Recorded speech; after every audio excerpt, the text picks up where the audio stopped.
Baiklah, Assalamualaikum dan salam sejahtera. Kita jumpa lagi di dalam kelas pada hari ini, iaitu mata pelajaran kimia tingkatan 4. Mata pelajaran kimia tingkatan 4 di dalam bab 2 bersama saya Cikgu Ana, Cikgu Nurjadi Uli. Dan yalah, sebelum ini kita pun telah belajar di dalam bab 2 ini mengenai struktur atom, okey. Tapi sebelum tu Cikgu share screen dulu ya. Ya.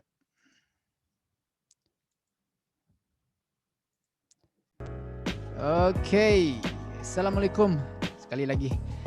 Okey, baiklah, sebelum ini apa yang telah kita pelajari di dalam bab 2 ini, di dalam subtopik 2.3, subtopik struktur atom, kita telah pun mempelajarinya. Apa yang telah kita pelajari di antaranya adalah kita telah pun mampu untuk mendefinisikan nombor proton dan juga nombor nukleon. Itu yang pertama. Kemudian kita telah dapat untuk menentukan nombor nukleon, nombor proton dan bilangan elektron dalam suatu atom. Contohnya dalam ni lah, oksigen dia bilangan protonnya 8, bilangan neutronnya 8, nombor protonnya 8 dan nombor nukleonnya adalah 16. Contohnya macam ni, okey. Dan yang ketiga, pada pembelajaran yang lepas kita telah pun dapat menulis perwakilan piawai bagi atom seperti ini, okey. Seperti ini. Ya, perwakilan piawai bagi atom, nombor nukleon A, nombor proton Z dan juga simbol unsur contohnya di sini X. Dan konsep ini akan kita guna pada hari ini, okey, dalam pembelajaran kita pada kali ini. Contohnya di sini kan 12, karbon 12 dengan nombor nukleonnya adalah 12 dan juga okay, dan juga nombor protonnya adalah 6, okey. Itu yang kita telah pelajari sebelum ini juga. Dan kita juga telah dapat melukis rajah susunan elektron dan juga rajah struktur atom. Yang mana inilah kelihatannya rajah susunan elektron, yang mana dia memberi informasi tentang bagaimanakah di manakah nukleus dan bagaimana elektron itu tersusun bagi suatu atom. Dan untuk rajah struktur atom pula seperti ini. Ya, rajah struktur atom menunjukkan bilangan proton dan neutron di dalam nukleus serta susunan elektron bagi suatu atom. Ini yang telah kita pelajari pada minggu lepas, okey? Pada minggu lepas. Tapi untuk kali ini kita akan mempelajari tentang isotop dan juga penggunaannya. Isotop dan juga penggunaannya. Tapi sebelum kita masuk, kita tengok YouTube dulu, okey? Kita tengok YouTube. Okey, kita tengok YouTube, okey? Okey, pernah dengar tak muzik ni? Ya. Hotel yang sama, bilik yang sama, tapi harga yang berbeza. Kenapa perlu bayar lebih? Hotel yang sama, bilik yang sama, harga yang berbeza. Kenapa perlu bayar lebih? Hotel yang sama, bilik yang sama, harga lain-lain. Kenapa perlu bayar lebih? Okey. Itulah tadi iklan dia dah. Iklan dia. Kenapa cikgu bagi iklan macam tu? Sebab yalah, itu tadi set induksi dah untuk kita merangsang pemikiran kita. Kenapa cikgu bagi iklan macam tu tadi? Kenapa? Sebabnya ia berkaitan dengan pembelajaran kita pada hari ini. Nanti cikgu masuk, okey? Kita ikut SOP lah untuk pembelajaran ini. Kita masuk di dalam hasil pembelajaran terlebih dahulu. Apakah yang akan kita dapat pelajari pada hari ini? What are the lesson outcome for today? Apakah yang akan dapat kita pelajari? Yang pertama sekali, kita akan dapat mendeduksi maksud isotop. Kita akan dapat memahami apakah itu maksud isotop. Yang pertama. Yang kedua adalah kita akan mampu untuk menghitung ataupun mengira jisim atom relatif bagi isotop. Okay? Yang kedua. Yang ketiga, kita akan dapat mewajarkan penggunaan isotop dalam pelbagai bidang. Okay? Nampak tak di situ? Bahawanya perkembangan dari sini, pertama kita masuk dalam maksud dulu. Kemudian kita masuk dalam teori maksud isotop. Pertama, kedua kita masuk dalam teori bagaimana pengiraannya, dan ketiga kita masuk apakah kegunaannya. Nampak tak dia punya perkembangan itu? Bahawa kimia ini bukan sekadar teori sahaja, tetapi dia akan kita gunakan di dalam kehidupan kita seharian. Okey? Okey, kita masuk di dalam subtopik kita ini. Okey, tajuknya adalah isotop dan juga penggunaannya. Pertama sekali, apakah maksud isotop? Okey? Kita lihat raja ini, raja 2.15 menunjukkan 3 atom untuk unsur hidrogen. Ketiga-tiga atom hidrogen ini mempunyai nombor proton yang sama. Okay? Nombor proton dia sama, tetapi nombor nukleon yang tidak sama. Inilah atom hidrogen ini dipanggil sebagai isotop. Okay? Atom hidrogen ini dipanggil sebagai isotop kerana ketiga-tiga atom hidrogen ini mempunyai nombor proton yang sama, tetapi nombor nukleon yang tidak sama. Tapi dia tetap hidrogen kan? Ingat tadi tak? Ingat tadi yang iklan Trivago itu? Hotel yang sama, bilik yang sama, tetapi harga lain-lain. Kenapa perlu bayar lebih? Samalah macam isotop ini. Walaupun dia atom hidrogen ini mempunyai nombor proton yang sama, walaupun tidak mempunyai nombor nukleon yang sama, tetapi dia tetap atom hidrogen. Macam tadi iklan Trivago. Itulah konsep yang kita boleh kaitkan, okay? Ini aktivitinya. Okay, di sini kita boleh bandingkan, jalankan aktiviti ini secara berkumpulan. Mungkin anda boleh menggunakan aplikasi pelbagai ya, aplikasi Google Meet, Zoom dan sebagainya, ataupun menggunakan WhatsApp dengan kawan-kawan anda untuk membincangkan tentang aktiviti ini. Okay? Kita terus masuk dalam pembelajaran ini. Okay? Bincangkan ya, jangan lupa. Okay, isotop ialah atom bagi unsur.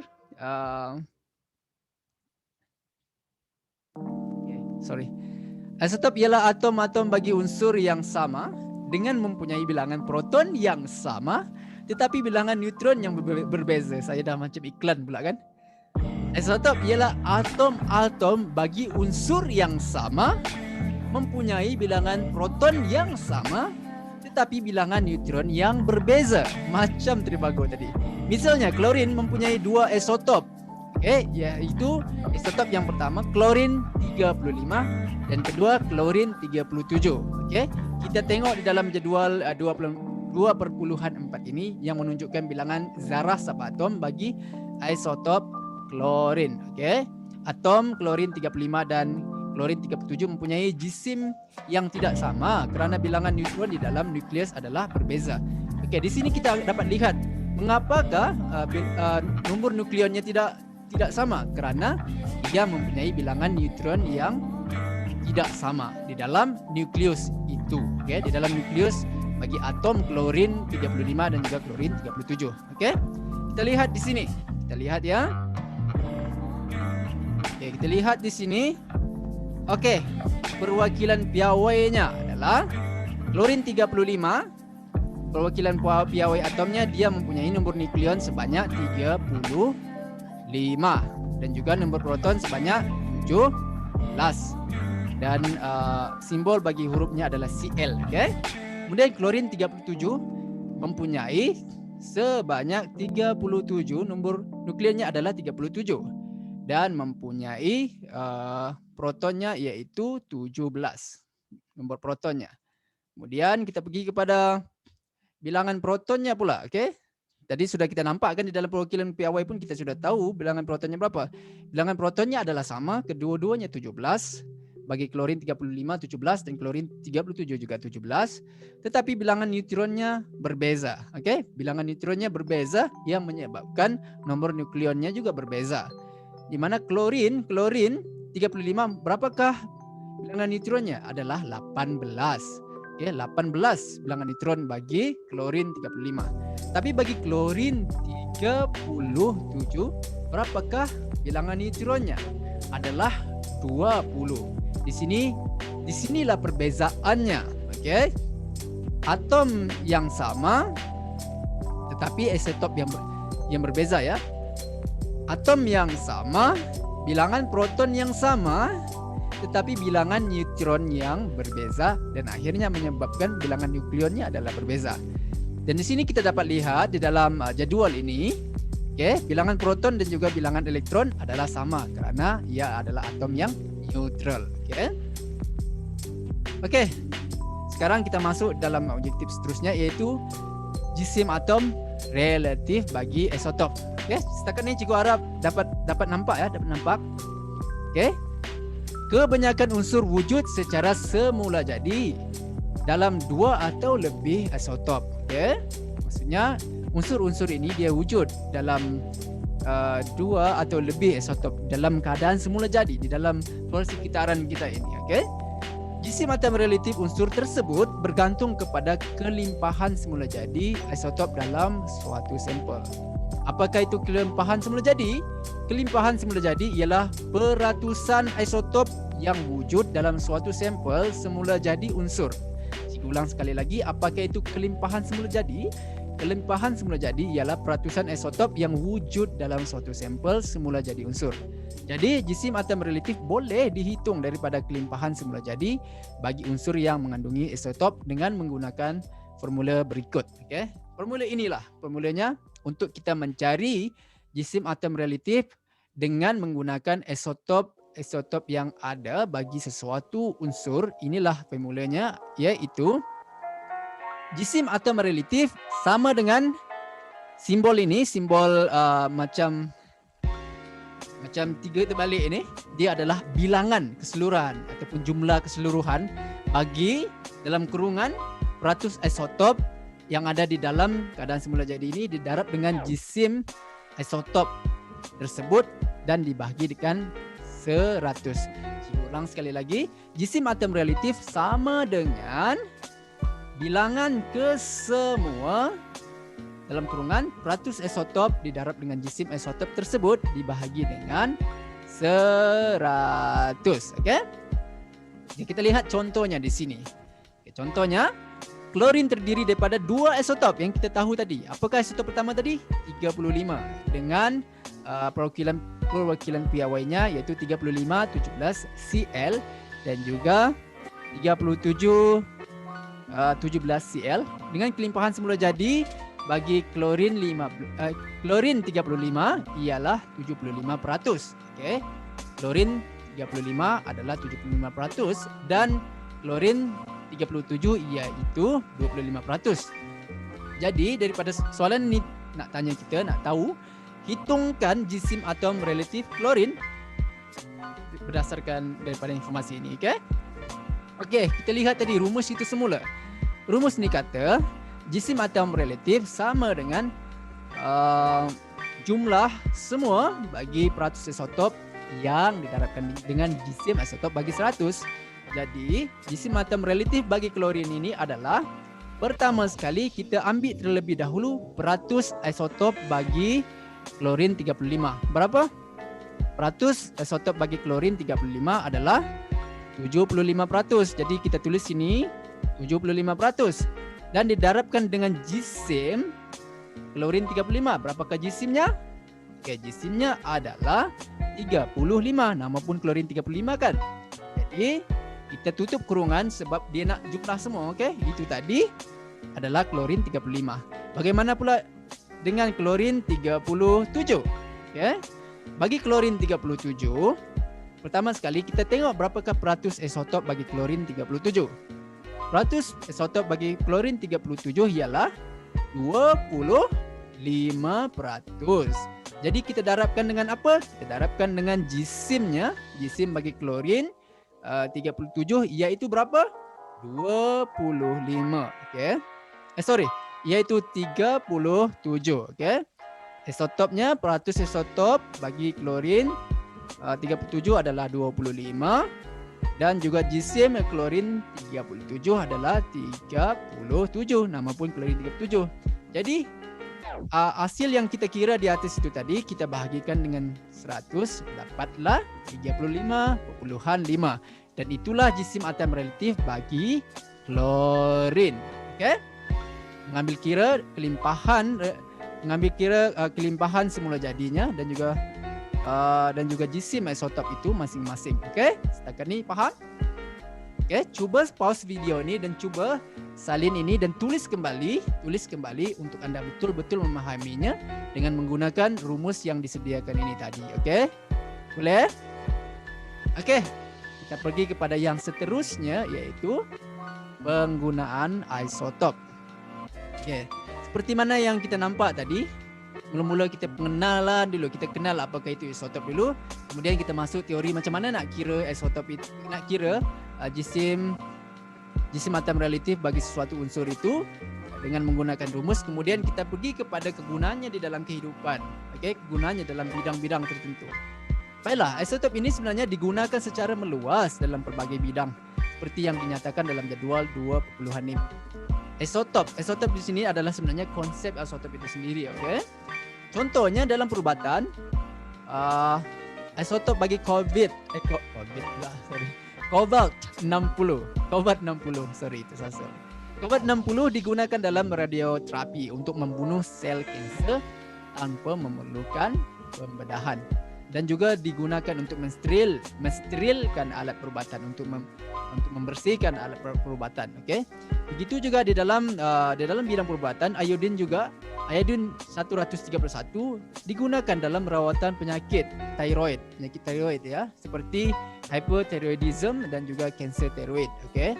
Boleh cari di Google ataupun boleh tengok di YouTube apakah penyakit tiroid ini seperti hyperthyroidism dan juga kanser tiroid. Mana tahu adik-adik nak jadi doktor, amin. Okey. Dan di dalam sektor pertanian, contohnya Phosphorus 32 kita gunakan untuk mengkaji metabolisme bagi tumbuhan. Okay. Dalam nuklear, uranium 235 digunakan dalam penjana kuasa nuklear untuk menjana kuasa elektrik. Arkeologi, karbon 14 digunakan untuk menganggar umur bahan artifak ataupun fosil. Okay. Dan juga pelambang 210 digunakan untuk menetapkan umur lapisan pasir dan tanah sehingga 80 tahun.